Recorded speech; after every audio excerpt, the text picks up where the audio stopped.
We are living in a computer-programmed reality, and the only clue we have to it is when some variable is changed and some alteration in our reality occurs.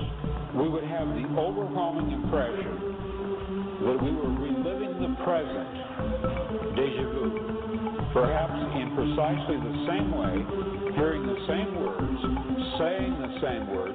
I submit that these impressions are valid and significant, and I will even say this: such an impression is a clue that at some past time point a variable was changed, reprogrammed as it were, and that because of this an alternative world branched off.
Good afternoon and welcome to yet another edition of Free Association Radio, FAR are the initials. This is Robert Phoenix and you are listening to Navigating the Astrological Matrix. This is the Wednesday version of the show. And I think it will be the last version until the 30th of December. I don't think I'm going to do a Friday show, and I'll probably take almost all of next week off since Nimandre is coming into town. Always an interesting experience. Hanging out with one's mother. I may as well appreciate it, right? She's still here on this planet, kicking her heels up. I was thinking of setting her up with a blind date here while she was in Austin. I met this guy one time, this older guy. I got his phone number too. I met this older guy at Jack Allen's. And we're sitting down and having a couple of adult beverages and got around to the fact that he's single. He's right around my mother's age. He seemed like a nice enough guy. So we started talking, and I asked him what his, he told me he was a widower. I asked him what his wife's name was, and he said, Kathy. And his name happens to be Bob. Well, my mother's name is Catherine, and my father's name was Bob. So it was a very strange little cosmic coincidence happening at Jack Allen's. So I've got Bob's number, and maybe I'll give him a call. Maybe we'll have a little Sunday brunch. Why not? So here we are. It's we're not that far away from the day, 7 days until the 25th, and I've always enjoyed the energy at this time of year. I mean, yeah, you're a kid, you like Christmas, it feels good, the gifts are coming, all that stuff, but there's something about Sagittarius that I love, absolutely love. It is the domain of most of my first house. I have Jupiter and Sagittarius in my first house. I have the part of fortune in Sagittarius in my first house, so I like Sagittarius. I like this time of year. I feel good. I feel expansive. I feel the love, the higher love, the spiritual love. There's that great rant by Burt Lancaster and Elmer Gantry about love.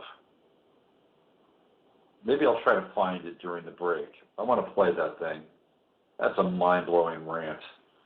He busted out a couple of times, and one time he busted out in a bar and winds up picking up Shirley Jones, a prostitute, as a result of it. So here we are. Can you feel the love? There is a love. There is a love at this time of year. It is a spiritual love. It is an expansive love. And it's coming to you directly from the galactic center itself, pulsating at you 365 days a year. But really, right now, today, we are square. The sun is squarely conjunct the galactic center. All those cosmic neutrinos are just pouring through the solar gate right now to uplift you and change your experience, change your life in this moment, right now in this moment. Absolutely. We have some other interesting cosmic aspects going on. We're going to be talking about the astrology of 2014 as the show progresses today. Venus is going retrograde while Uranus goes direct. Shake that one up. Put that one in your cosmic cocktail shaker. I'm shaking it up. It's an interesting it's an interesting set of aspects. What does it mean for you? Well, Venus is at 29 Capricorn, anaretic degree. Should you stay? Should you go? Should you love? Should you let them go? That is the prominence of the 29th degree in Capricorn, Venus. It's also a time to be able to go back and re-explore previous relationships, look at the effects of previous relationships on your life. For some people, it might be reuniting with people that they used to be with, that they may have had a previous relationship with. It's not out of the question. When it's in Capricorn, it's also about revisiting the type of relationships that we have in our lives. Are they appropriate? Are we too judgmental about our relationships? Capricorn can be a very judgmental sign. Do we need to allow for more variance? Can we be with people that are outside of our chronological setting? It may not be socially acceptable at times to be with somebody older or younger than who we are or where we're at in our lives. Venus Capricorn retrograde gets us thinking about those things. It moves our brain and our psyches and our spirit to try to understand who we can be with for a long period of time as well. Because Capricorn represents longevity. And so when we get into Venus Capricorn retrograde, we're looking at, is this person a good fit for our long-term existence? Does the long-term even matter now? That's another question that might come up.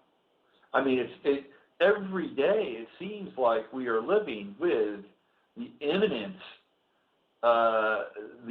activation of the apocalypse. It feels that way.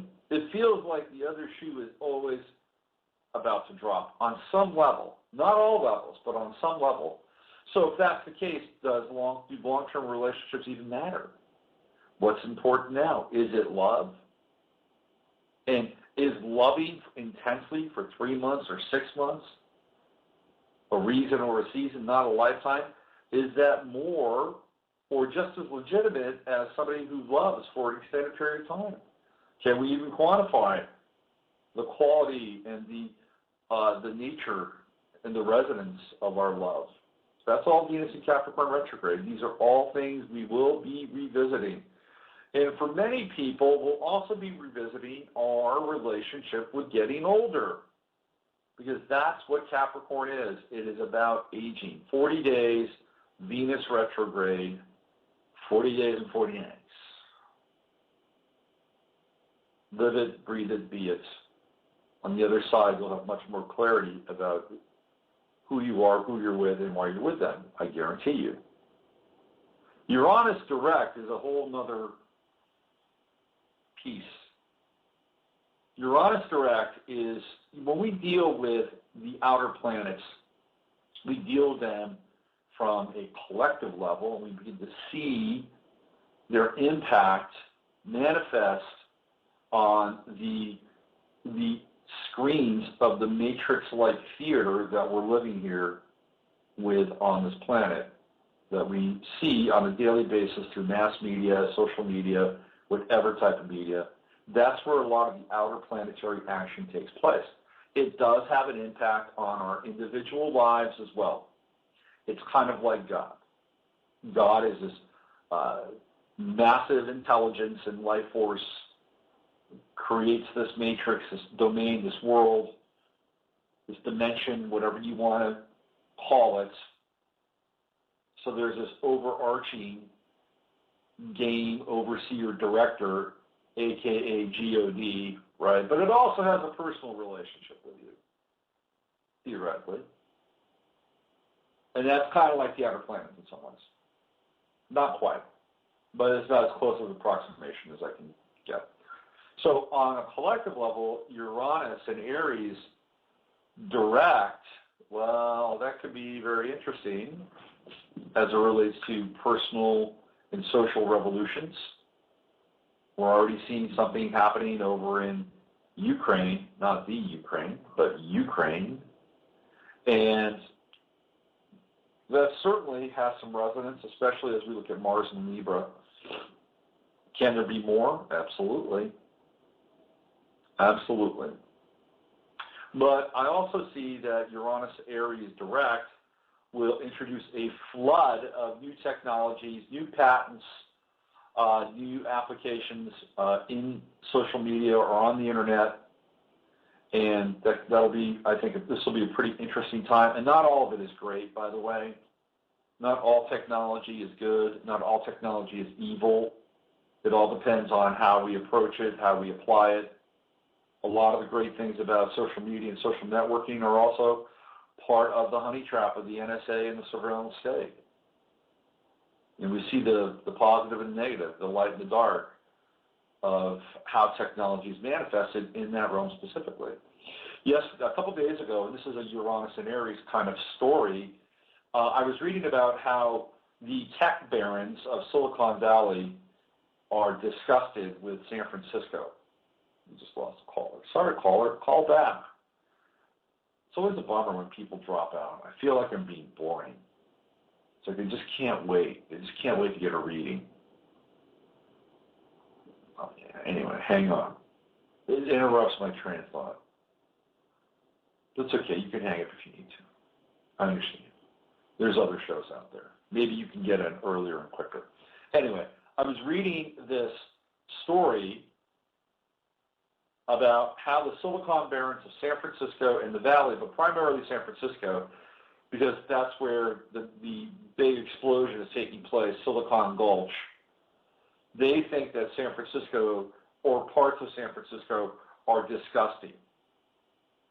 Now, San Francisco has a fairly liberal relationship with the homeless community. And there's about a 6 to 7 block radius where they congregate, basically coming from the Tenderloin down through 5th and 6th Street and down into the fringe of the Silicon Gulch. That's where the encampment of the homeless community is. So these people move in and out off the streets into flophouse hotels, which they still have in San Francisco. They're involved in methadone programs, social services, whatever it is that they can do to stay alive and survive. They don't smell good. The areas that they populate don't smell good. There's urine on the streets. 5th Street, 5th and Bryant's one of the most disgusting zones in the United States in terms of fecal, urine, human debris, body odor. It's all there, okay? Now, these tech guys have basically said that in New York, you couldn't get away with that. Well, you couldn't get away with it, number one, because it's too cold to live on the streets of New York in the wintertime, unlike San Francisco. And number two, it's a different social environment. But what they're saying is that it's a scummy place, and these people are essentially bringing me down.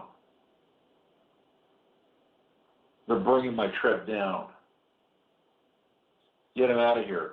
And so there is this mindset. There's this kind of zeitgeist in the techie world, especially with people who have a lot of money, with huge amounts of money, that they want to create their own society, that they want to create their own world. For instance, Peter Thiel, who was the architect of PayPal, a lot of money. He's also on the board of Facebook, and he's got some money in Google. Peter Thiel is a very wealthy man. He's also very, very into transhumanism and wants to live a very long time so he can be like a god on this planet.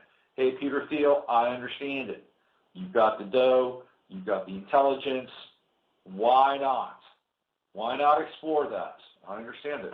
Anyway, Peter Thiel has an idea to create his own island. It's some sort of, I think it's called Aquadia or something like that. It's like this paradise at sea. Unfortunately, most of the Pacific Ocean is going to suffer greatly thanks to Fukushima, so he may have to really think about where he's going to locate this version of Waterworld. But that's what's happening. And everybody in the tech world, not everybody, but there are a lot of people in the tech world at a very high level that have these visions of kind of seceding from society and governmental restrictions and rules. Larry Ellison bought Molokai. He owns Molokai, where he plans on doing all this research. Larry Page of Google has his own version of this. So here's kind of a Uranus and Aries direct moment. This is what I'm talking about. This is what I'm trying to wrap people's heads around, right? Uranus and Aries direct. We see this at a collective level because these guys, Uranus, technology, Aries, the will, they want to create their own world. Bottom line, pure and simple. Boom, end of story. It's also interesting that there are other people with not so much money who are trying to do the same thing or would like to do the same thing.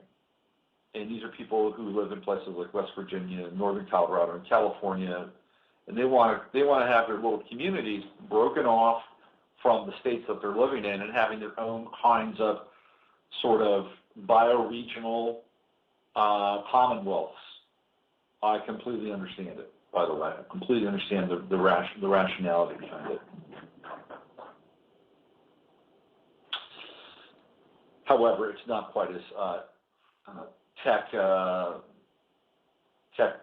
and it doesn't have the same kind of tech eroticism that these guys are playing with their new sort of fetish destinations of creating their own worlds.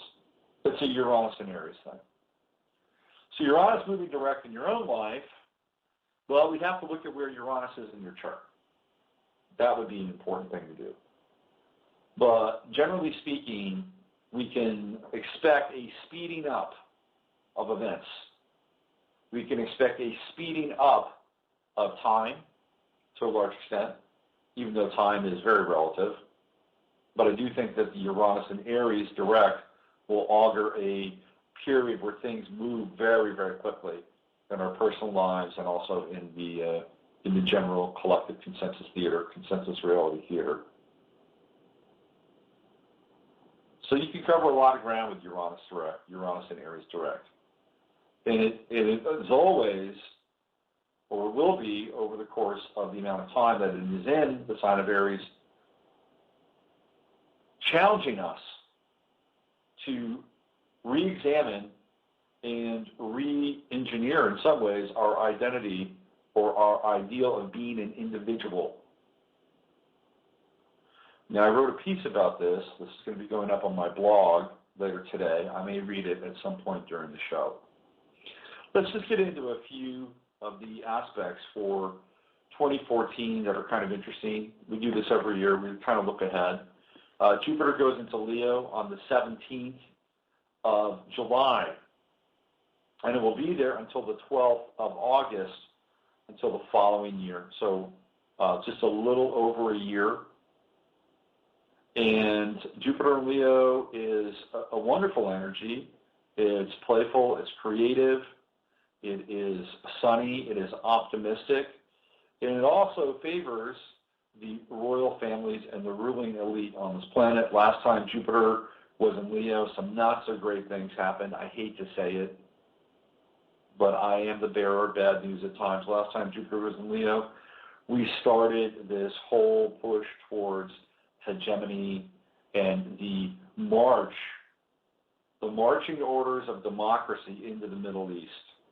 Yes, 2002 is when the war in Iraq officially began. That was 12 years ago. 12 years ago.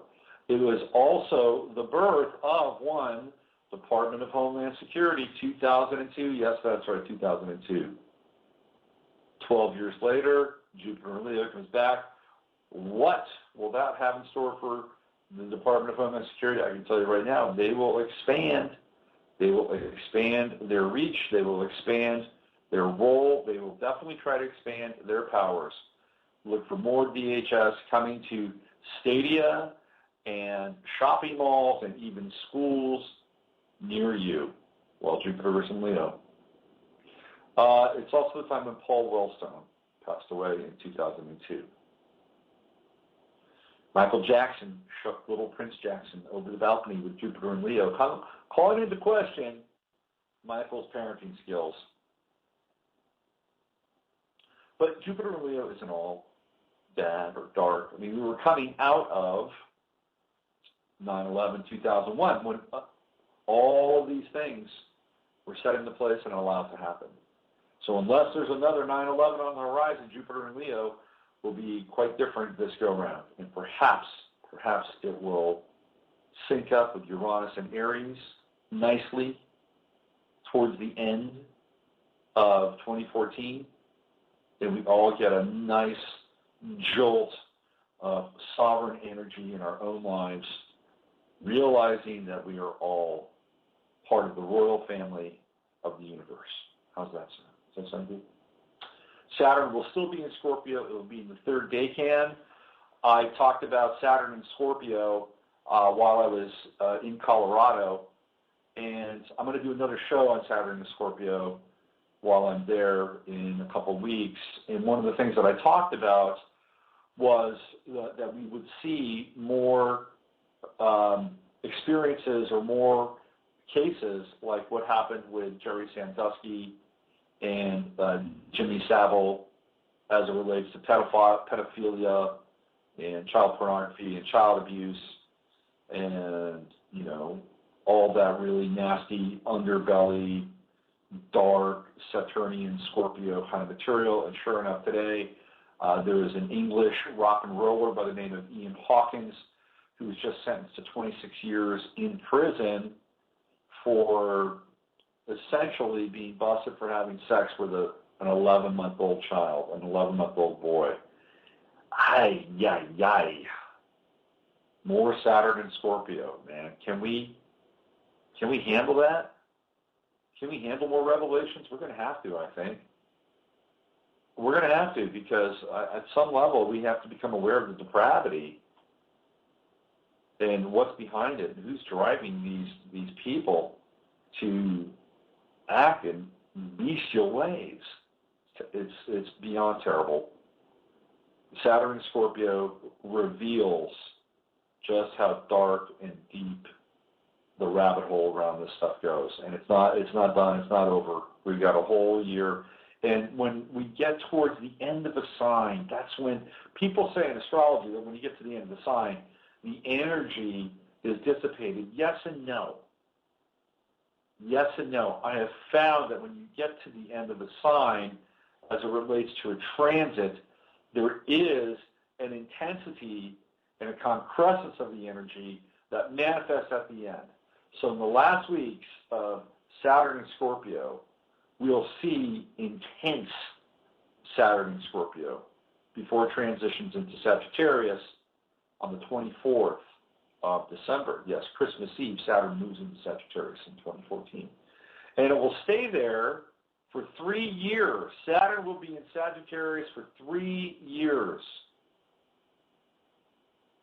And I can absolutely see and envision the end in some ways of the Catholic Church or Christianity as we know it.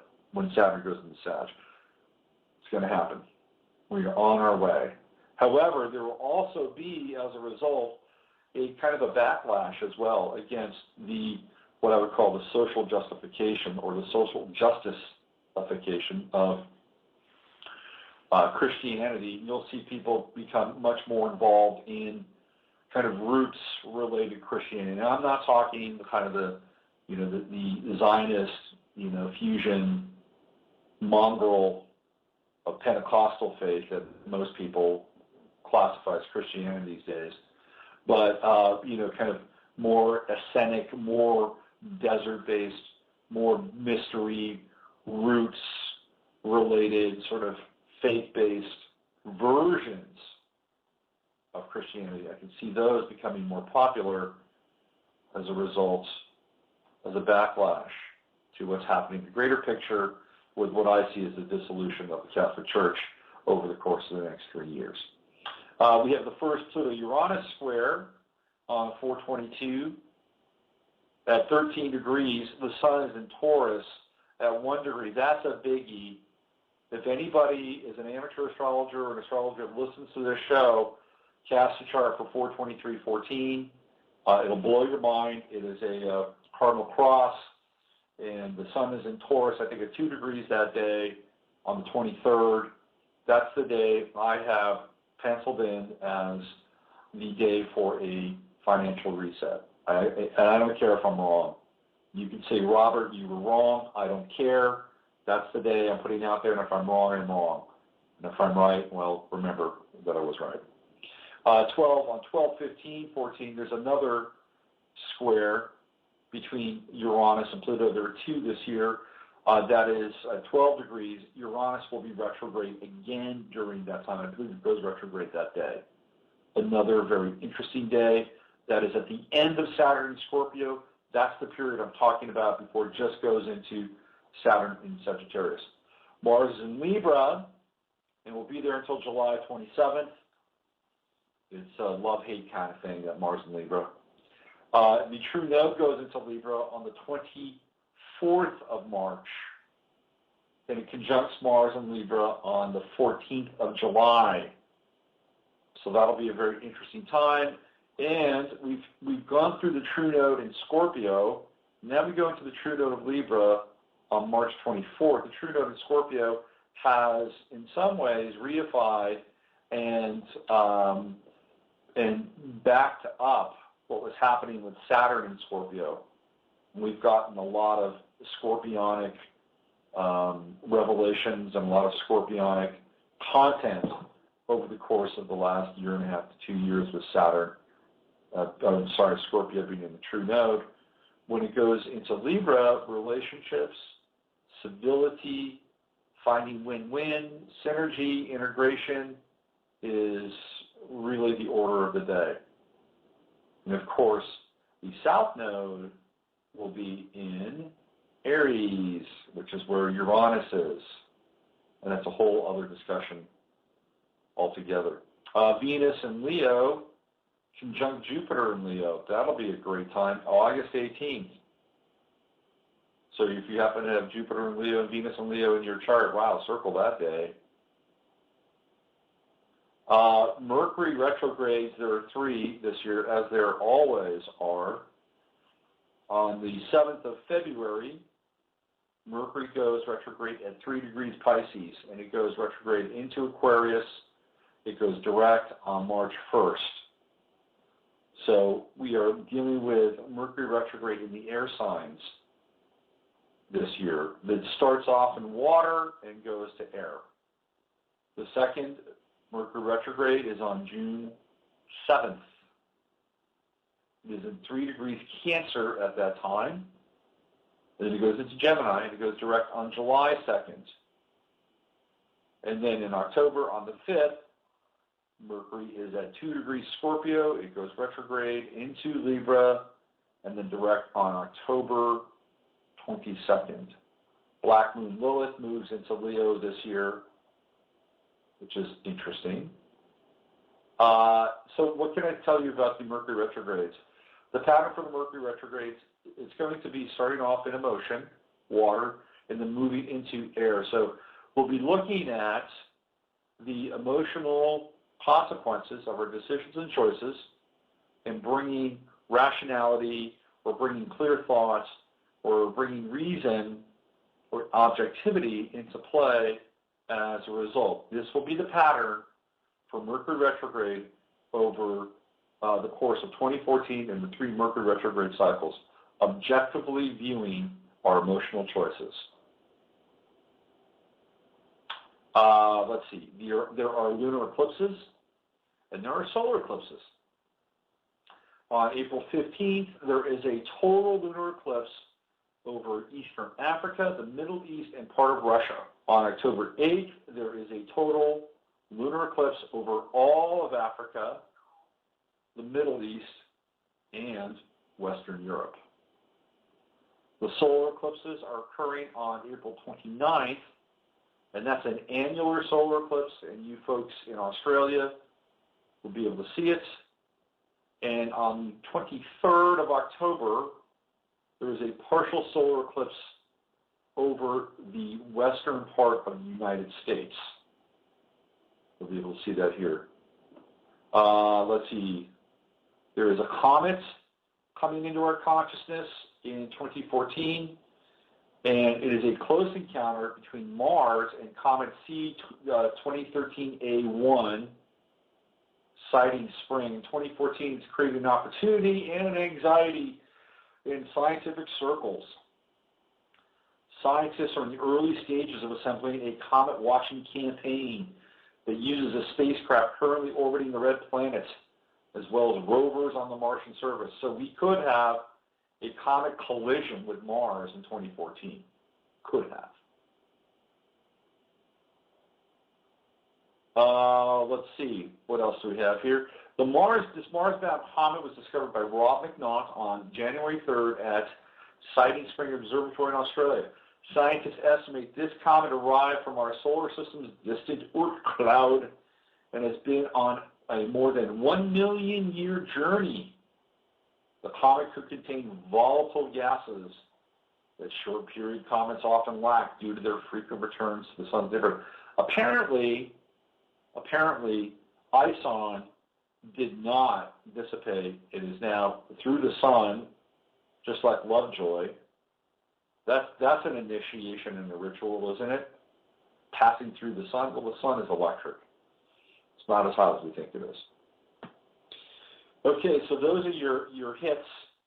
Those are your astrological hits for 2014. Maybe at the beginning of the year, I'll do an astrological look at each of the signs for 2014. But with the amount of time we have left, an hour left in the show, let's get to it. Let's do some readings. Hello there. Hi there. Hi. Hello. Hi, how are you? I am well. How are you? I'm good. What's your name? I've been enjoying all of the information you've been passing along about 2014. Oh, thank you. Yeah, Jupiter's a big hitter in my chart right now. I'm sorry, what'd you say? Jupiter is really taking front stage in my chart. It's going through my ninth house, which is my sun's and it retrograded on my sun sign. Oh, really? Jupiter? And it's in the ninth house? And the Venus you were talking about is retrograding over my Jupiter in my fourth house, my natal Jupiter. Oh, interesting. So you have Venus retrograding your natal Jupiter, and then Jupiter retrograding your natal sun. Yes. Okay. Well, that's interesting. Are you planning on doing any traveling? Well, I'm hoping attempting to move to another location for now. So as far as traveling is concerned, I'm not so sure. I'm in the middle of trying to move. How far away are you moving? It's about 3.5 hours away from where I live now. Mm-hmm. I'm moving to a larger city. That's not quite a Jupiter relocation, but it's getting close. 3.5 hours. So you think I might be traveling? Well, when we look at Jupiter and the influence of Jupiter, especially in the ninth house, we're talking, distant journeys, foreign countries. But it doesn't always have to be quite like that. You know, there's different and varying opinions in the astrology community about, well, how far are we talking about? You know, what constitutes kind of a Jupiterian kind of move? And there are some astrologers, my buddy Kair Love, he claims that anything over 500 miles is kind of a Jupiterian or a ninth house relocation. And I think he's probably close to it. I would say anywhere between 1,000 to 1,500 miles. But at 3.5 hours, you know, what are we talking about here? 150, 200 miles, is that right? Right, yes. Yeah.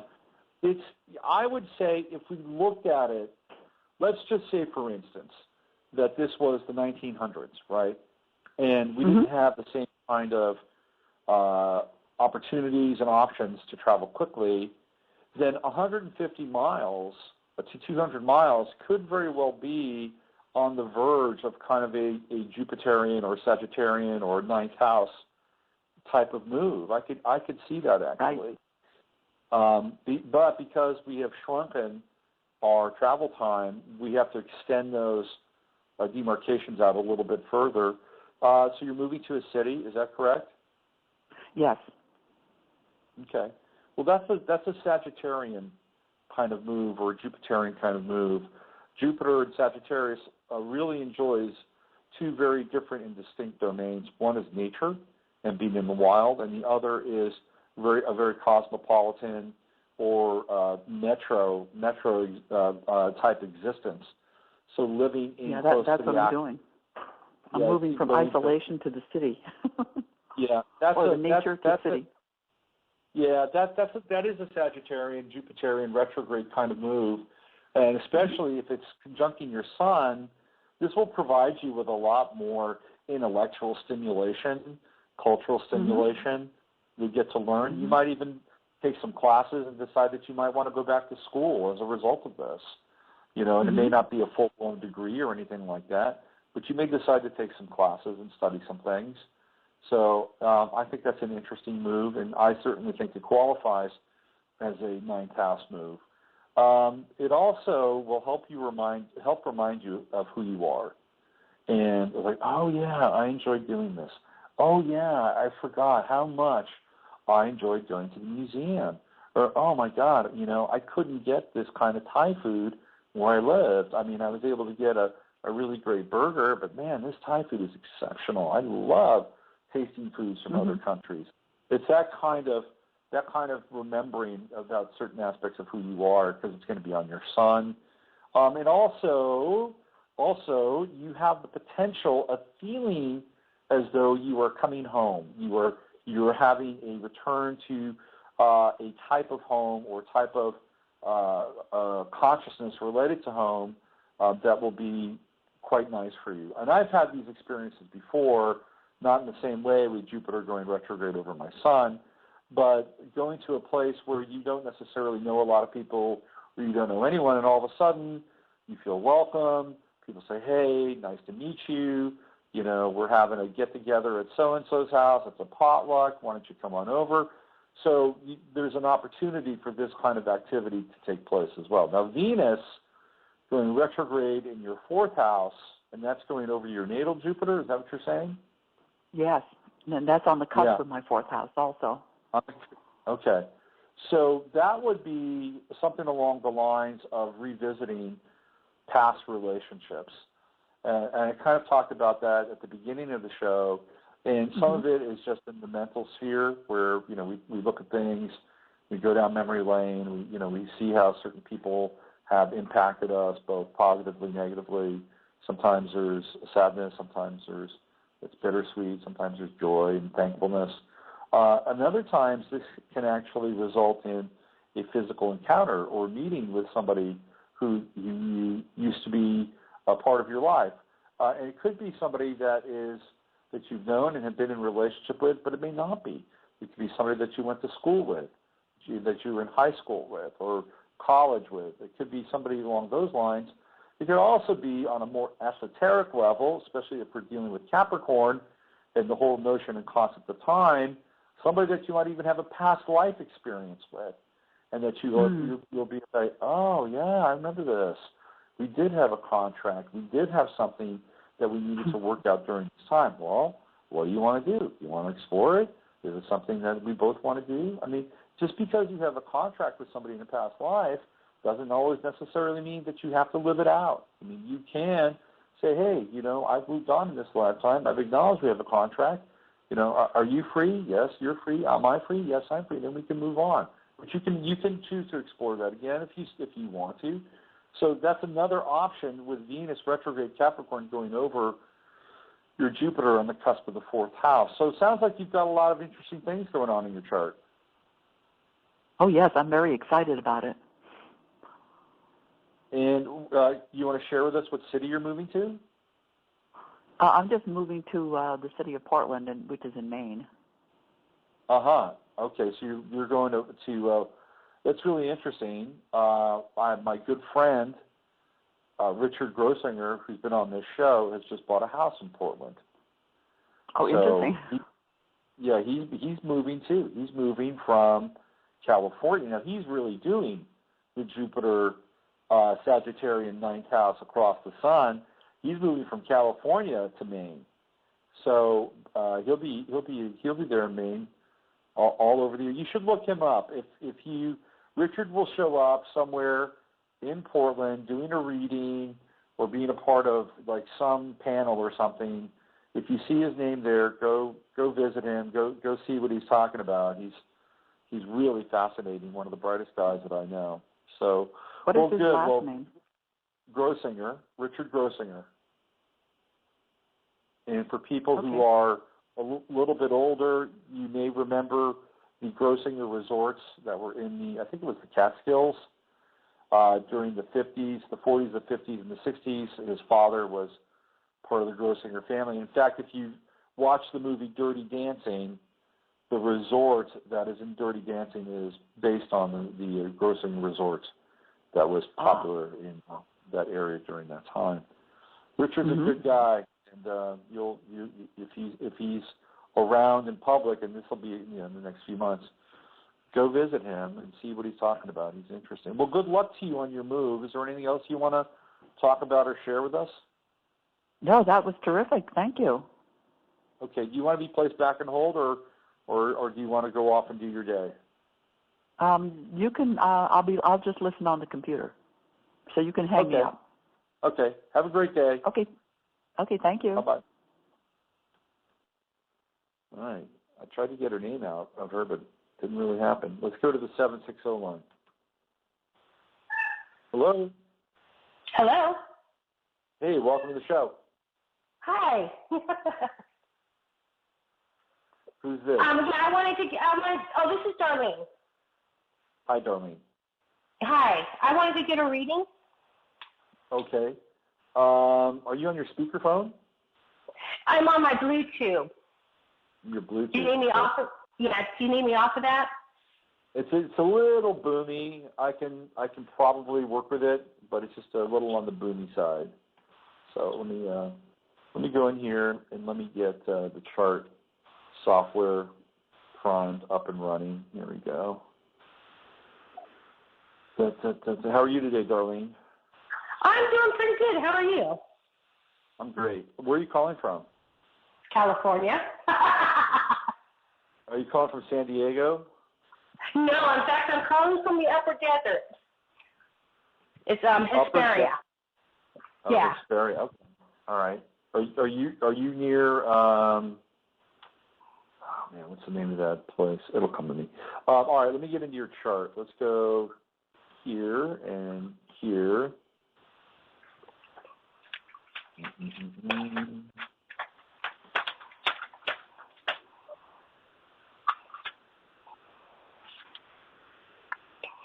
Hold on a second. Okay. What is your birth date, Darlene? 1567. 1567.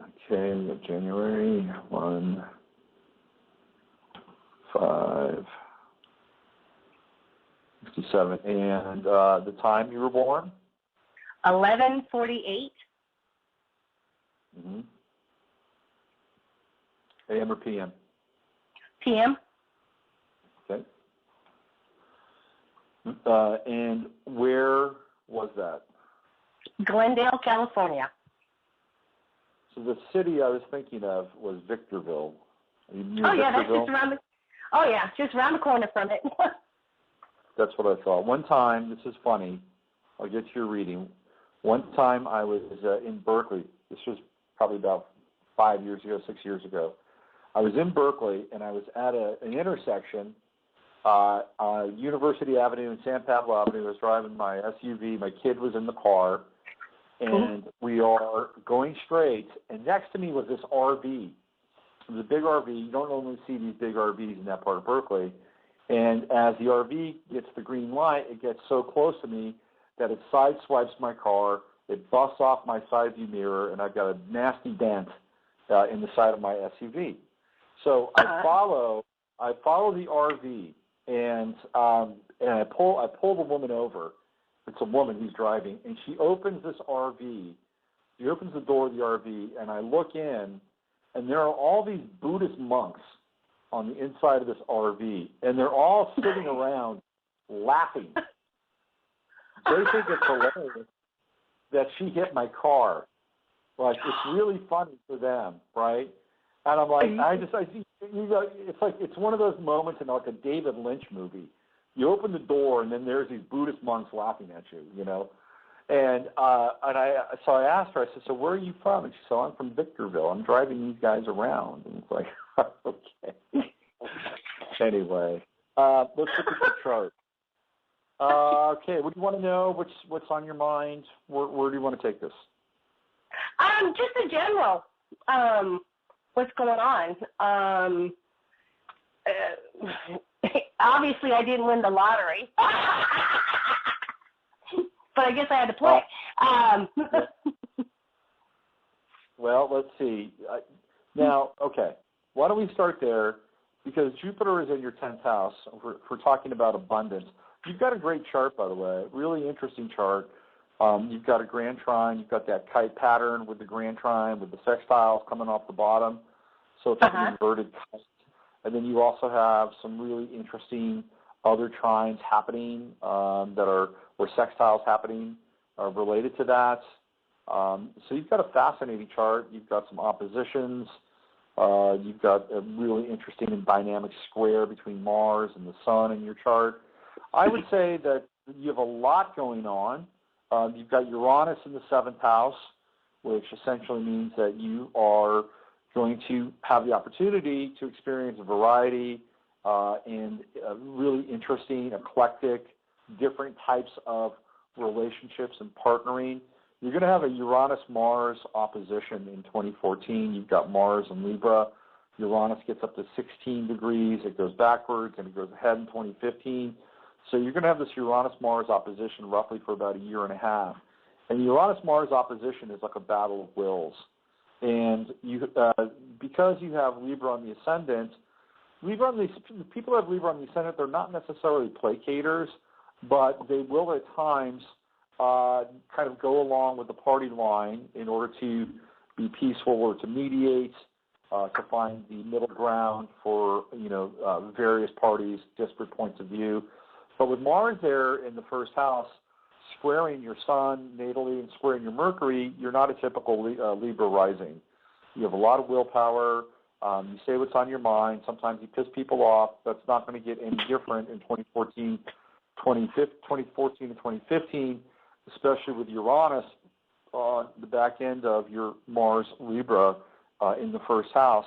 But it will cause you in some ways to become a little more experimental, a little more dramatic in terms of your appearance, taking more risks with your identity and who you are and what's important to you.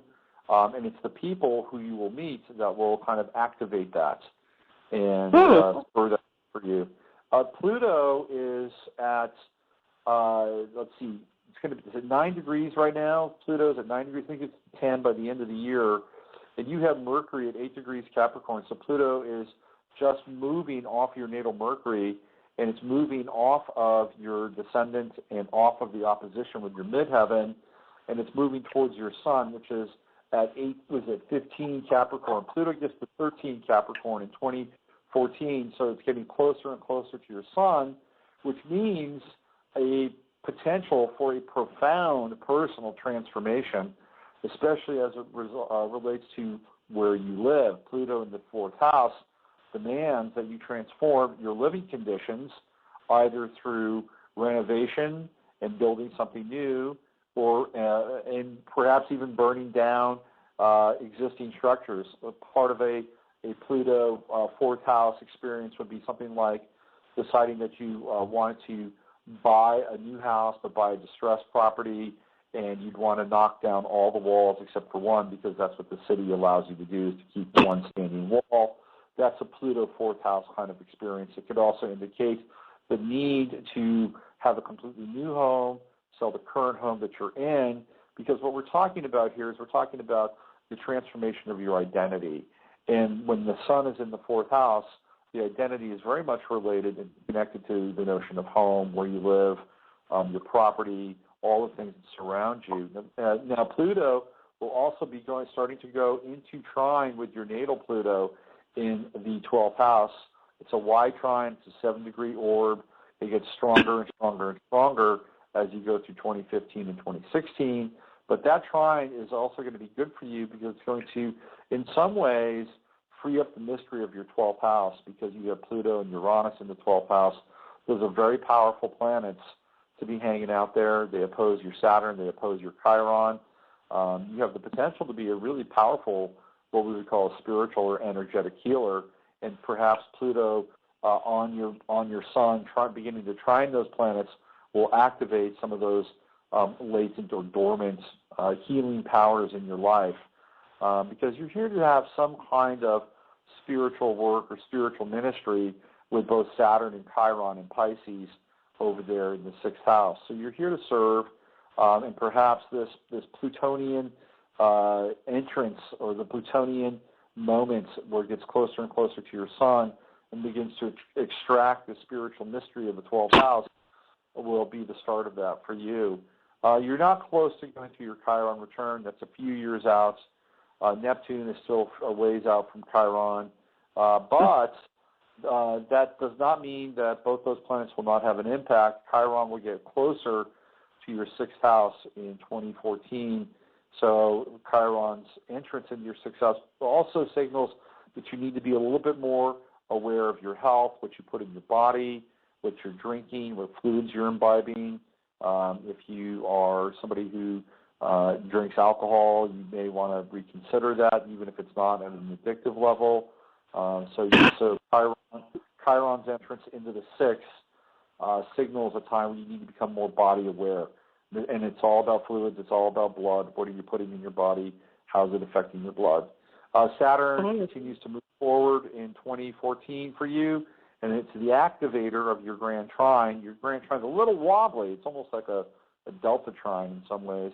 But Saturn comes onto your moon at the end of the year. Saturn gets to 20 degrees by the end of December. It's going to be right on your moon.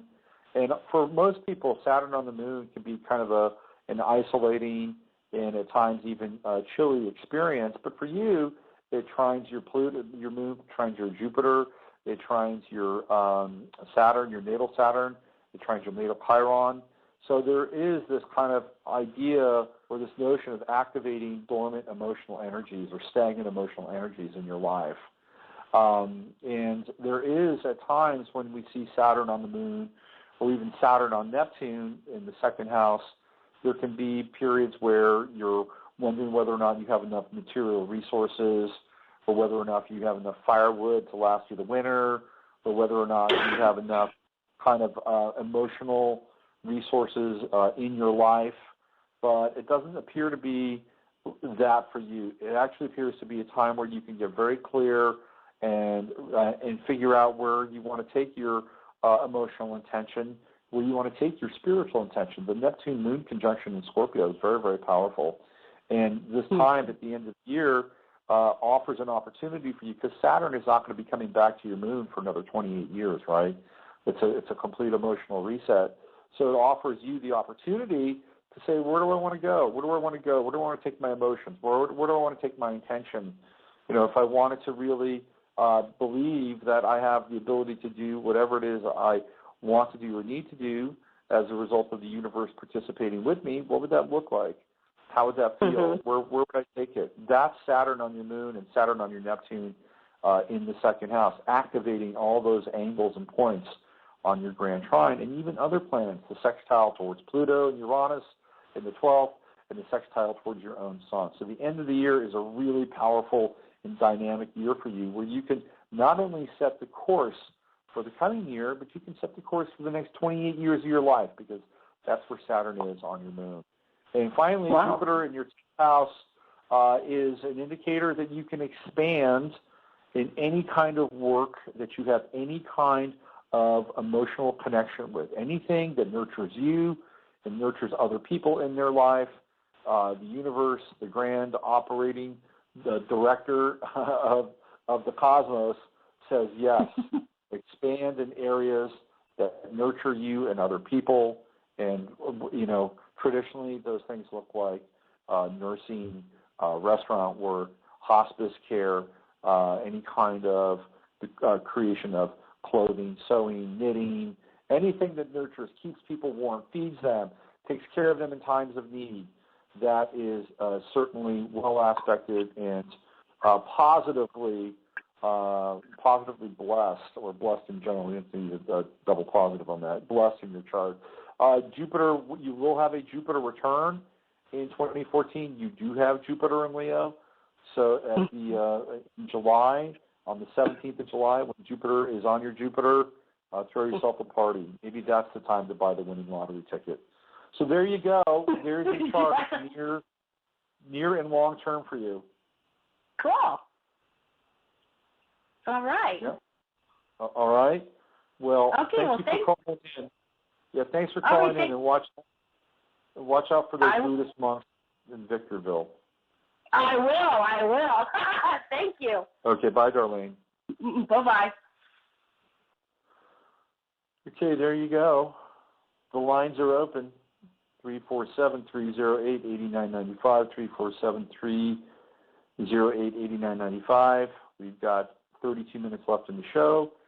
If you want me to read your chart, look at your chart, I'd be happy to do so. Now's the time to do it. 347-308-8995. There are people that approach me and say, hey, I love what you do. Here's my birth chart. Here's my birth dates. I'm in a real bind. Can you help me? For those people that have that moment, this is a great time for you to call in, because this is a time where I can do it. I've set the time aside. I don't have a problem with it. Other times, I'm a little busy. Sometimes I can't always be that accessible, but this is your time for that. Okay, I'm going to play some music, and then I'm going to come back, and I'm going to try to find that rant by Burt Lancaster in Elmer Gantry. It's a really great rant. What do I want to play?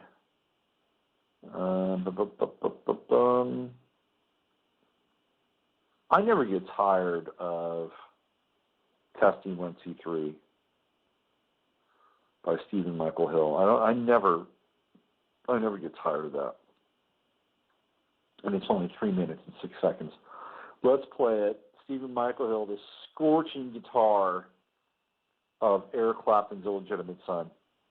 I'll be back in 3 minutes and 6 seconds.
That was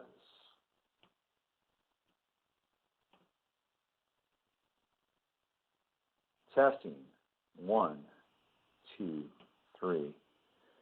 And it's Michael Lee Hill. I always mess his name up. I don't know why I call him Michael Lee Hill. Michael Lee Hill. Testing 1, 2, 3. You're listening to Navigating the Astrological Matrix. I'm Robert Phoenix. We have about 26 minutes left in the show today. Let's go to the 949 area code and find out who they are, what they want to talk about. Hi. Hello there. Hello. Yeah, hey, what's going on? Oh, well, I've never ever had my chart read in my whole life, and I am almost 80 years old, so I thought it'd be interesting. Okay, let's back up. What's your name? Marcianne. Marcianne. Okay, you've never had your chart read, and you're almost 80 years old. Ever. Uh-huh. Okay, so you're an astrological virgin at 80.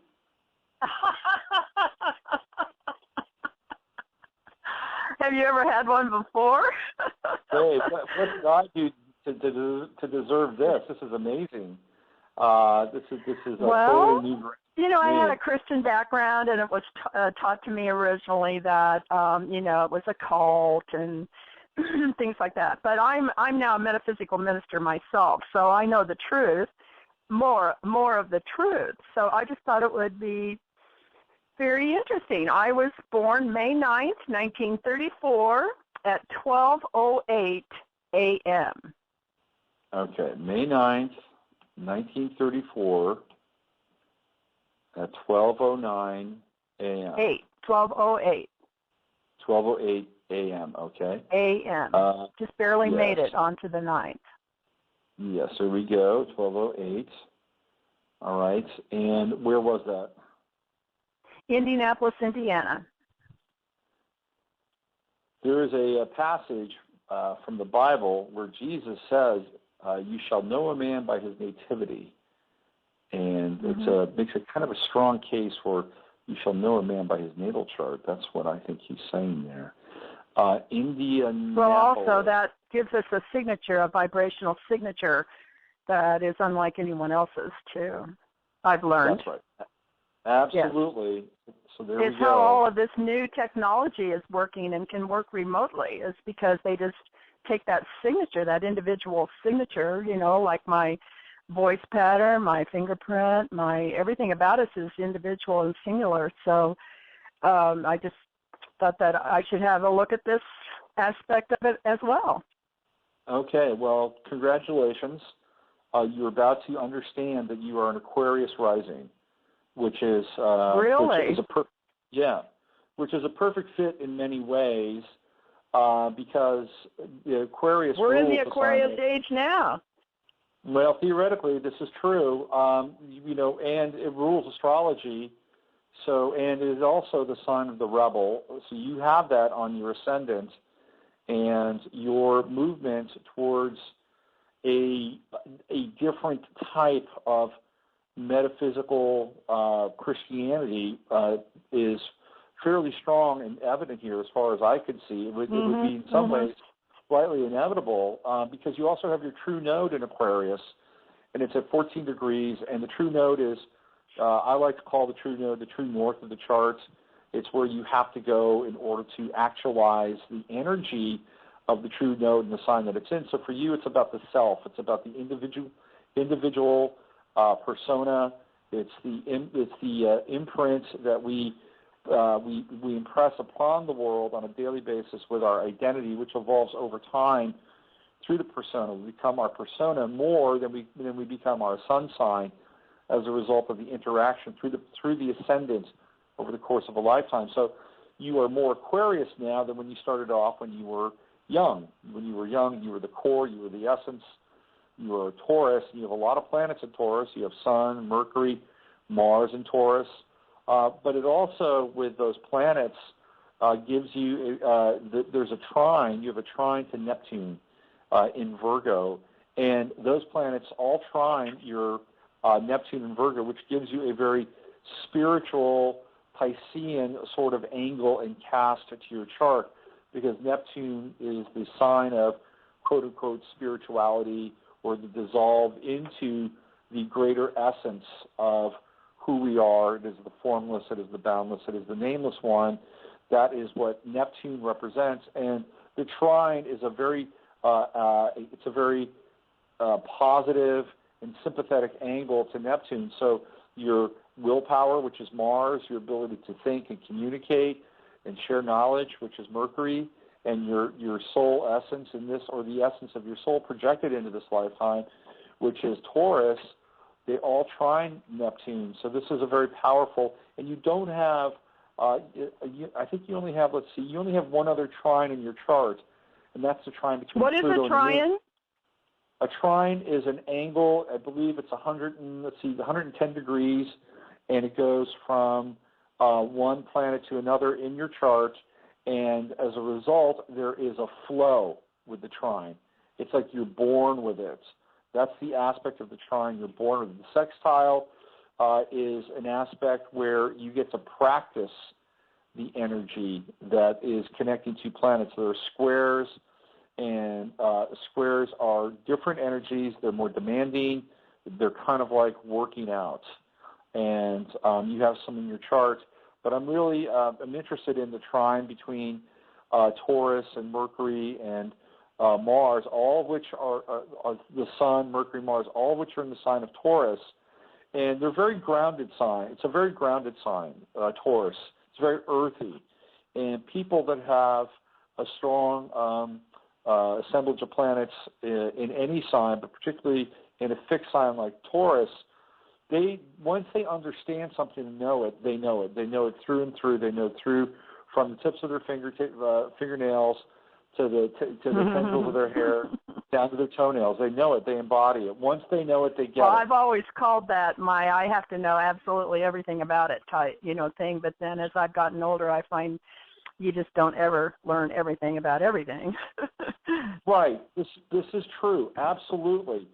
But and here's where we jump off into the void of faith, right? And so you have there are certain things where we don't know everything about it, but faith will carry us across the chasm of disbelief. And Taurus has the opportunity and the ability to embody faith literally embody faith. And when it trines Neptune, it brings this kind of Piscean. When those Taurus planets trine Neptune, it brings this Piscean aspect of faith into play. Also, with Mercury trine Neptune, it gives the individual a slightly psychic and spiritual cast to their identity, meaning they tend to know things before they happen, or they tend to have insights into people or situations that other people may not necessarily be able to see. And all those planets, by the way, including Uranus, are in your third house, which is the house of Gemini, the house of communication, the house of mental stimulus. So you are, in some ways, the eternal student, always learning with those planets down in the third house. That is exactly right. You have Jupiter in Libra in the 8th house, and your Jupiter squares Pluto in your 6th. And that's an interesting square. And so the square, if we have an opposition, which happens at a 180-degree angle, we go to half of that, and the square is at a 90-degree angle. So the 90-degree angle is like an L, and it almost appears to be an L. And that's when the energy is dynamic. That's when the energy is, forced to go through the hard left and the hard right, And as a result of that, that's where people have to spend a lot of time working kind of on their life and in their life on the aspects of the square. So for you, the Pluto-Jupiter square in some ways has to do with power, because Pluto is one of the more power intrinsic signs in the zodiac. And you have Pluto in Cancer since you were born during that time when Pluto was in the sign of Cancer. And you have Jupiter in Libra, so it's about power and dynamic through relationship, power and dynamic through negotiation, to some extent, power and dynamic through sexuality. And sexuality may be something in your life that you've had kind of an interesting relationship with, maybe an on-off relationship with. But generally speaking, people who have Pluto squaring Jupiter, Jupiter being in the 8th house, have the potential of tapping into a very deep wellspring of, personal and in some ways transpersonal power through Jupiter being in the 8th house and sex being the activator. But it can be difficult at times, especially if Pluto is in the 6th house, which is ruled by Virgo. There can be at times attitudes or beliefs about sexuality that have been handed down and passed down culturally, that you either only have sex for love or you don't have sex because it feels good. This could be something that could be explored through this square, through this dynamic over the course of a lifetime. It also relates to things like manifestation, abundance, and exploring those principles and possibilities as well, because those are about the laws of attraction. Sexuality is about attraction. It's about chemistry. It's about sort of this, energy that runs through the planet, through the ley lines, through the dragon lines of the planet. It's chi, it's orgone. So that's another angle and aspect to your chart that over the course of a lifetime you would come back to again and again and again.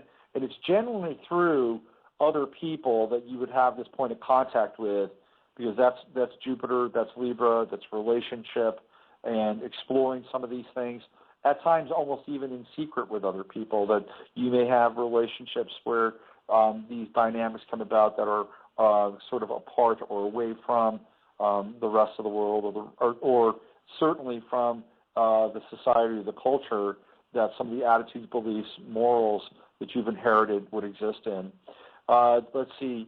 You have a Pisces moon. Again, Pisces rules spirituality. It rules the dream life.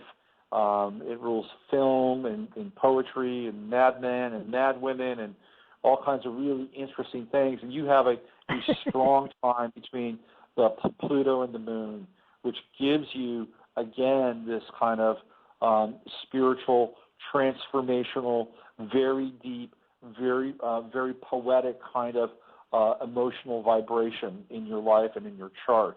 And you're the type of person that isn't just given to you're not a person that isn't just mouthing platitudes about spirituality or about consciousness or about religion or about God. With the Moon Pluto trine, you're a living embodiment of practicing what you preach. That's what the Pluto. Good. That's been my desire. Yeah, there's no disconnect here. If you say that you'll be there for somebody with the Moon Pluto trine, absolutely, 100% you will. You are committed to that end. You're not a spiritual mouthpiece, not at all. And you also have Venus in Aries, which is kind of exciting. Venus in Aries brings you the opportunity to meet and connect with people that are at times very different than who you are. People who have Venus in Aries can explore different types of emotional terrain. It can be emotional pioneers, especially during your time when you grew up, that other people may not have thought about or considered. And that would be, again, having different types of relationships with different types of people that cut across, emotional, cultural, and economic demarcations and boundaries. Your midheaven. I might have missed a little bit of that because I was pretty mental back then and in politics and going for the causes, and wanting to make life better through the system. And I stepped out of the system in 1970, totally. Out of the church, out of politics, out of everything, and then began my own personal path of enlightenment. So maybe I can still have that experience, Venus in Aries. Well, I think so, because Uranus has got her back turned right now. So that's right, going retrograde. Yeah, absolutely. Mm-hmm. Now, Uranus is in Aries, but it's a little off your Venus. It's about 5 to 6 degrees off your natal Venus, but it is headed towards your third house, and it will get to your third house. Let's see, you've got 28 degrees in about 4 years. So that's when it'll kick in, and you're going to have potentially a Uranus conjunction. Hallelujah. That's going to be really interesting for you. I'll be 85. Yeah, well, you or sound 84. like I'll be 84. You're going to be around for that, trust me. You've got Pluto in Capricorn in your 12th house transiting right now, and that's a very powerful transit, and it brings people. A lot of people have Pluto. Transiting through the 12th house, and not everybody has that in their lifetime. A lot of people that have that experience a type of depth, a type of intensity, a type of opening up to the mystery of the void that other people don't experience. And as a result of that, what happens is there's kind of a purification process that takes place. And when Pluto goes into the 12th house, the purification process begins, and that's when we get to deal with our obsessions, our complexes, anything that's hidden from us begins to be start to burn away with Pluto in the 12th house. We face our fears, we face our anxieties, and then once we begin to work with them, once we begin to process them and exercise them, other potential realities open up, other phenomena begins to occur. And so Pluto will be in your 12th house for a while. You are going to go through a Pluto-Pluto opposition. And this is a really powerful opposition. For some people, it can mean that, and I'll be honest with you, for some people, it can mean that they leave this mortal coil when Pluto opposes Pluto. And that opposition happens for you in roughly, I think, about 3 years. For other people, it's not uncommon. You mean a choice point of whether to stay or go? It can be a choice point, or sometimes it's not our choice. Sometimes our name is just written on the book and we go, right? I mean, that's just the way it happens. But it is not uncommon for people to go through their Pluto-Pluto opposition. And when that occurs, there is a rebirth in the individual that takes place, and that's profound.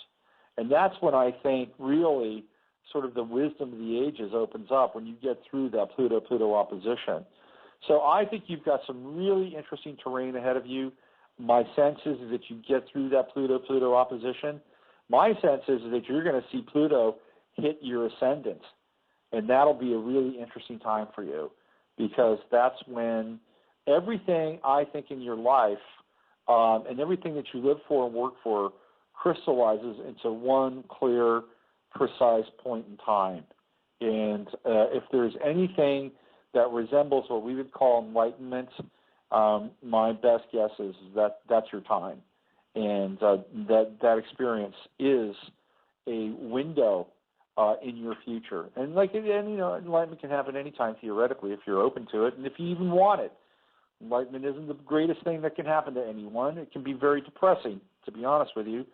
But over the course of a lifetime, when somebody's worked through a lot of issues, that kind of opening and that kind of rent behind the veil can be a really powerful and profound experience, and perhaps even the culmination of many other lifetimes as well.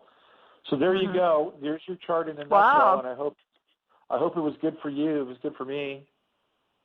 Thank you.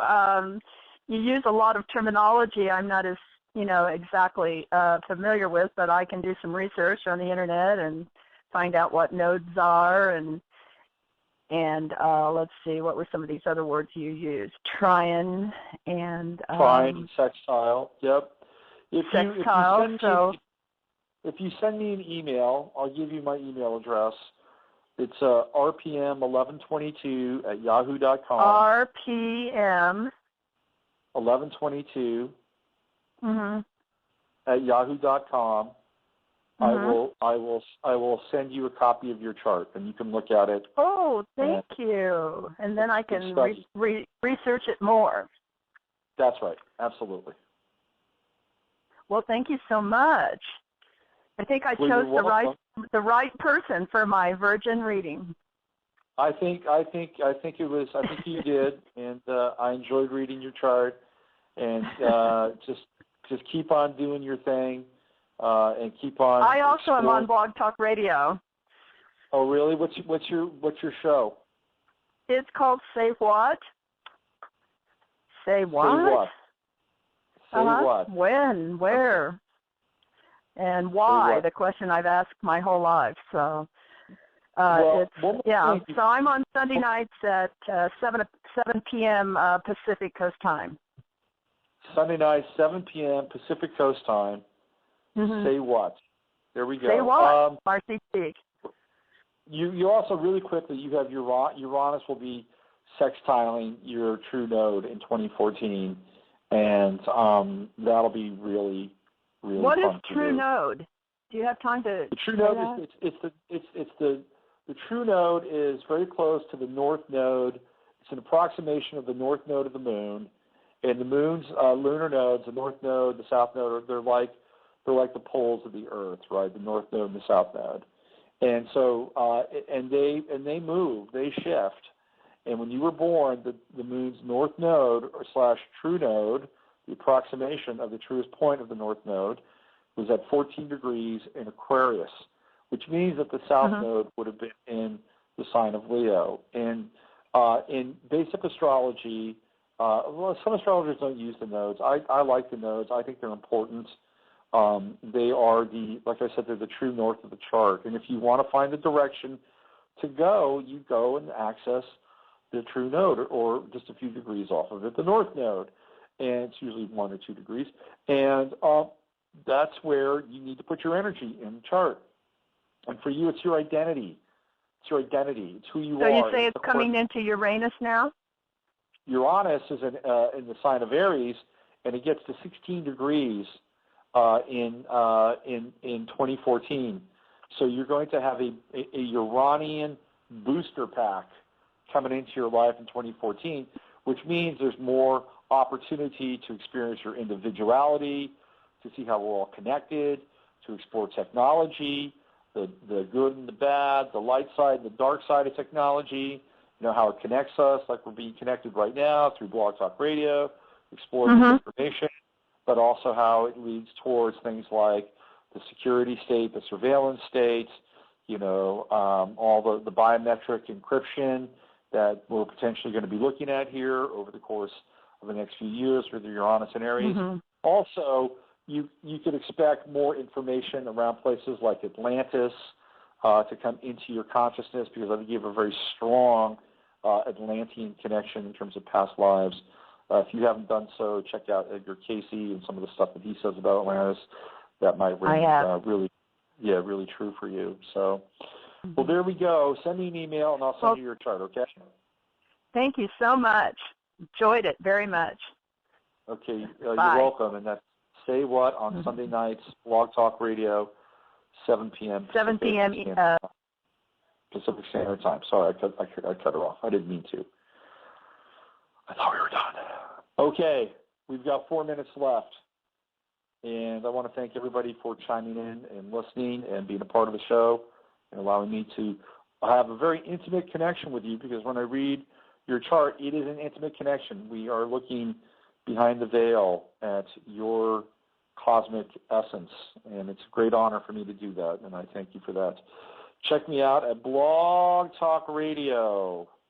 Blog Talk Radio here on Monday, Wednesday, and Friday, and over at Gaiam TV, where you can see my videos.